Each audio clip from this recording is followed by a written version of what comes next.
i-take nyo kung ano yung bagay na mawawala sa inyo.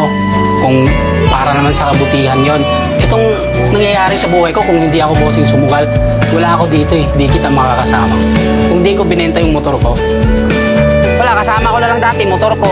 Yun lang yung meron ako. Yung motor ko nga, binenta ko, tapos pinamatay ko dito. Oh, pagkabenta ko nga ng motor ko, grabing iyak ko nun bossing eh. Kasi yun lang yung meron talaga ako, isang bagay lang yung meron ako. Yung motor ko lang. Paano kaya ron kung di tayo nagkasalubong, no? Siguro, nakauwi na ako ng Surigao bossing. Kasi last money ko na yun eh. Ayun, nagkita tayo. Ayun. Tapos ngayon nasa... Nasa Taiwan na ako, men! Tiwa ka na. Grabe ang buhay, no? Boy, putay na, bumangon kayo dyan. Bumangon kayo sa pagkalubog niyo dyan. Kaya niyo yan. Dati, sa damuhan lang ako natutulog. Mga kasama ko, di ako sinasamahan. Pero putay na ngayon, pre, nasa Taipei 101 na ako, oh.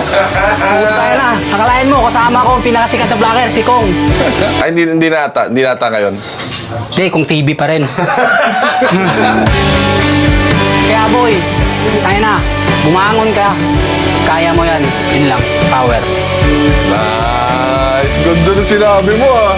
Well, babangon na nga ako. Babangon na